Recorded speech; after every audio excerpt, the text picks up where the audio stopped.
Scotland के एक छोटे से गांव में माइकल रहता था। उसका एक छोटा सा घर था।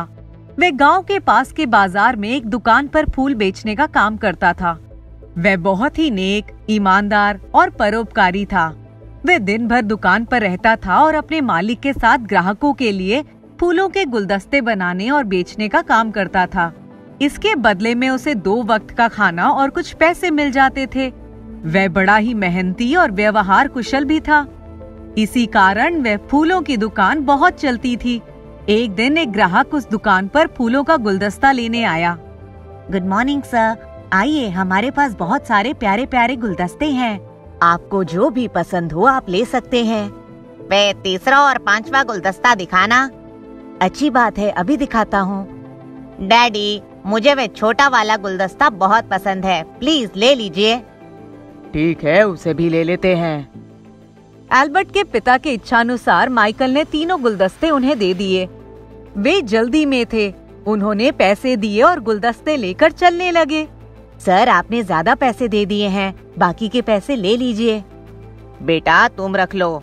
माइकल ने पैसे अपने पास रख लिए और उन्हें मन ही मन दुआ देने लगा। उस दुकान का मालिक भी माइकल से बहुत खुश रहता था, क्योंकि उसकी वजह से उसे फायदा जो हो रहा था। माइकल की पढ़ाई लिखाई नहीं हो पाई थी। वे सामने पार्क में बच्चों को जब खेलते हुए देखता तो उसे बड़ा ही दुख होता था। पूरे दिन दुकान पर रहने के कारण उसके लिए मनोरंजन के लिए कोई भी समय नहीं बचता था। कभी कभी वे उन बच्चों से बातें कर लेता था। उसे बड़ा आनंद आता था। वे सभी बच्चे पास की दुकान में आइसक्रीम या चॉकलेट खाने आते थे। उन बच्चों में एल्बर्ट भी था। एल्बर्ट बहुत प्यारा बच्चा था और धीरे धीरे माइकल से उसकी दोस्ती हो गई। एल्बर्ट कभी कभी उस दुकान पर आता था। एक दिन शाम के समय सभी बच्चे पार्क में खेल रहे थे। अचानक एक बच्चा स्लाइड से गिर गया और जख्मी हो गया। सभी बच्चे उसके आसपास इकट्ठा हो गए। माइकल ने अपनी दुकान से ये दृश्य देखा तो दौड़कर वहां पहुंच गया। उसने देखा वे जख्मी बच्चा एल्बर्ट ही था। वह दर्द से करा रहा था। मेरे दोस्त, घबराओ नहीं, मैं तुम्हें अभी डॉक्टर के पास ले चलता हूँ। माइकल उसे लेकर ढांढस बांधते हुए साथ लेकर डॉक्टर के क्लिनिक पर पहुंच गया। डॉक्टर सर, प्लीज मेरे दोस्त का जल्दी से इलाज करिए, इसे चोट लगी है। डोंट वरी माय चाइल्ड, मैं अभी इनकी मरहम पट्टी कर देता हूँ, ये ठीक हो जाएंगे। डॉक्टर ने जख्म को साफ करके उस पर पट्टी लगा दी और कुछ दवाएं दे दी। माइकल ने उसकी फीस दे दी। एल्बर्ट के चेहरे पर मुस्कान आ गई। एल्बर्ट के पिता भी आ गए। क्या हुआ एल्बर्ट, ये चोट कैसे लगी? डैड, मैं स्लाइड से गिर गया था, अब ठीक हूँ। मेरे प्यारे दोस्त माइकल ने मुझे यहाँ लाकर इलाज भी कराया। माइकल, बहुत बहुत धन्यवाद, तुम बहुत अच्छे हो। थैंक यू अंकल, मेरा प्यारा दोस्त एल्बर्ट भी बहुत अच्छा है। 2 दिन के बाद एल्बर्ट माइकल की दुकान पर आ गया। कैसे हो दोस्त? एकदम फर्स्ट क्लास। हाँ, एक बात याद आ गई, क्रिसमस आ रहा है। मेरी दिली इच्छा ये है कि तुम मेरे साथ घर पर क्रिसमस मनाओ। मेरे डैडी और मॉम ने भी आपको इनवाइट किया है। दोस्त, मैंने आज तक कभी क्रिसमस सेलिब्रेट नहीं किया है। अब तो हम साथ में शान के साथ क्रिसमस मनाएंगे। क्रिसमस का दिन आ गया। एल्बर्ट के डैड ने दुकान के मालिक से कहकर माइकल को शाम के समय जल्द ही छुट्टी दिला दी। एल्बर्ट ने माइकल का हाथ पकड़कर अपने घर में प्रवेश किया और अंदर का दृश्य देखकर माइकल की खुशी का ठिकाना न रहा। बड़ा सा भव्य घर का कमरा सजा हुआ बहुत सुंदर लग रहा था। एक तरफ क्रिसमस ट्री को बहुत ही सुंदर ढंग से लाइटिंग और फूलों से सजाया गया था। उसके पास ही मैरी और जीसस की प्यारी स्टैचू भी थी। माइकल, बड़ा मजा आएगा। अब हम लोग नाश्ता करेंगे, बाद में खाना खाएंगे, फिर धूम मचाएंगे और उसके बाद सो जाएंगे। रात को सेंटा क्लॉस आएंगे और हमारे लिए गिफ्ट लाएंगे। सुबह उठकर हम देखेंगे कि हमें क्या गिफ्ट मिला है। माइकल के लिए सब कुछ बिल्कुल नया था। वह बहुत ही आश्चर्यचकित था। उसे आज तक किसी ने कोई भी गिफ्ट नहीं दिया था। दोनों ने नाश्ता किया, खाना भी खाया, खेले कूदे और डांस भी किया। इसके बाद साथ में सो गए। सवेरा हुआ और दोनों बिस्तर से जैसे उठे, उनकी नजर क्रिसमस ट्री के पास पड़े हुए गिफ्ट पर पड़ी। एल्बर्ट ने बड़े गिफ्ट का पैकेट उठाया और माइकल के हाथों पर रख दिया और दूसरा गिफ्ट अपने लिए रख लिया। दोस्त गिफ्ट खोलो, देखो सेंटा क्लॉज ने तुम्हारे लिए क्या दिया है। माइकल ने बड़े से गिफ्ट पैक को खोला। उसमें प्यारे प्यारे सुंदर कपड़े, उसके मनपसंद स्वीट्स और बहुत सारे चॉकलेट्स थे। एल्बर्ट ने अपना गिफ्ट खोला तो उसमें एक प्यारी छोटी सी घड़ी, सुंदर कपड़े और बहुत सारे चॉकलेट्स थे। दोनों खुशी से झूम उठे। इतने में एल्बर्ट के बहुत सारे फ्रेंड्स भी आ गए। आओ आओ, बड़े सही समय पर आए हो। ओह नो एल्बर्ट, क्या हुआ? अरे मेरे गिफ्ट में मंकी है, लेकिन उसकी पूंछ नहीं है। अब मैं क्या करूं? सभी दोस्त हंसने लगे। माइकल ने गिफ्ट चेक किया और उसने बंदर की पूंछ एक साइड में थी, उसे बड़े ही सावधानी से फिट कर दिया। ये लो, अब इसकी पूंछ सही हो गई।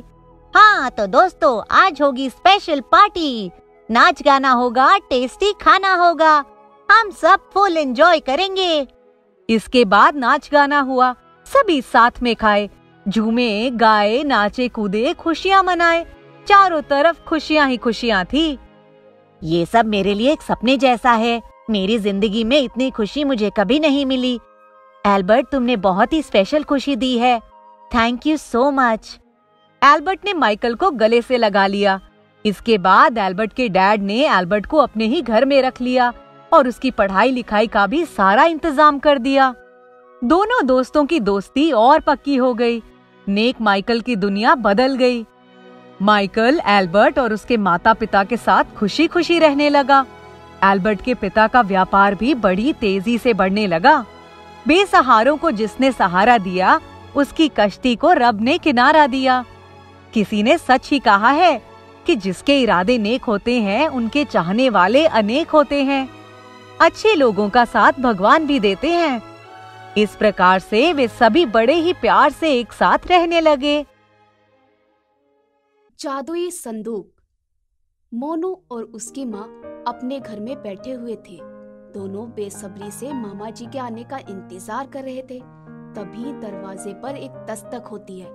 मोनू, देखो कौन आया है, कहीं तुम्हारे मामा जी ही तो नहीं? मोनू ने दरवाजा खोला। दरवाजे पर मामा जी ही थे। अरे मामा जी! और मोनू दौड़कर मामा जी से लिपट गया। मेरा प्यारा बेटा। मोनू, देख मैं तेरे लिए क्या लाया हूँ। मोनू नाना नानी और मामा जी का बहुत लाडला था। मामा जी बहुत सारे खिलौने और मिठाई लेकर आए थे मोनू के लिए। मोनू, कैसे लगे खिलौने? बहुत अच्छे हैं, पर इस बार मैं खिलौने से नहीं मानूंगा। फिर और क्या चाहिए तुम्हें? मुझे आपके साथ नानी के घर जाना है। आप मुझे पिछली बार भी नहीं ले गए थे। अभी मेरी स्कूल की भी छुट्टी है, तो मैं आपके साथ चलूंगा। मोनू, मैं तुमको लेने ही आया हूँ। चलो तैयारी कर लो, हम परसों चलेंगे। मोनू ने जल्दी से तैयारी शुरू कर दी और बड़ा सा संदूक तैयार कर लिया। अरे मोनू, इतना बड़ा संदूक, क्या क्या रख लिया इसमें? बहुत सारे खिलौने, कपड़े और नानी के लिए भगवान की किताबें। अच्छा, और मेरे लिए कुछ नहीं रखा? रखा है ना, खिलौने, वही तो खेलोगे आप मेरे साथ।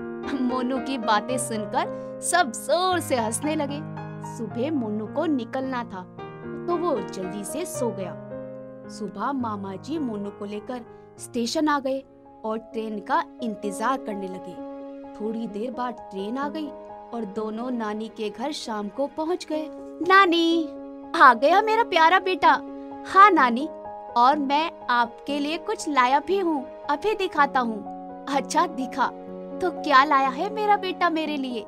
पर जैसे ही मोनू ने संदूक खोला तो उसमें सोना, चांदी, हीरे, मोती ये सब था। कपड़े, खिलौने, किताब सब गायब थे। नाना नानी और मामा जी देखकर चकित रह गए। अरे मोनू, ये सब क्या है? मुझे नहीं पता मामा जी, मैंने तो आपके सामने ही संदूक में सामान रखा था, तब तो ये सब नहीं था। पता नहीं ये सब कचरा कहाँ से आ गया। बेटा, ये कचरा नहीं है, ये बहुत कीमती सामान है। पर किसका है? मामा जी, लगता है किसी ने हमारी संदूक बदल दी। मुझे मेरे खिलौने वापस चाहिए, आप ढूंढ कर लाओ। और रोने लगा। मामा जी ने बहुत पता लगाने की कोशिश की, पर कुछ पता नहीं लगा। मामा जी घर वापस आ गए तो देखा कि मोनू खिलौने से खेल रहा है। अरे मोनू, ये खिलौने कहाँ से आए? ये तो संदूक में थे नहीं। मामा जी, ये उसी संदूक से निकले। बेटा, कुछ समझ नहीं आ रहा। संदूक में से सामान निकलता ही जा रहा है। किसी को बता भी नहीं सकते, नहीं तो सबको लगेगा कि हमने चोरी की है। हाँ माँ, अभी देखते हैं कि क्या करना है। कुछ दिनों बाद मामा जी मोनू को छोड़ने गए और उसकी संदूक तैयार कर दी। उसमें कपड़े, खिलौने सब भर दिए और मोनू के घर पहुँचे और संदूक वाली बात मोनू की माँ और पिताजी को बताई। दोनों सुनकर चकित रह गए। सबने आश्चर्य से संदूक की तरफ देखा। सब संदूक के पास गए और जैसे ही खोला, देखते ही रह गए। फिर से वही सोना, चांदी, हीरे, मोती। अरे मामा जी, फिर से संदूक बदल गया। अरे मोनू बेटा, ये क्या हो रहा है? मुझे नहीं पता। रात को सब खाना खाकर सो जाते हैं, लेकिन मामा जी को सोच सोच कर नींद नहीं आती कि यह संदूक का राज क्या है।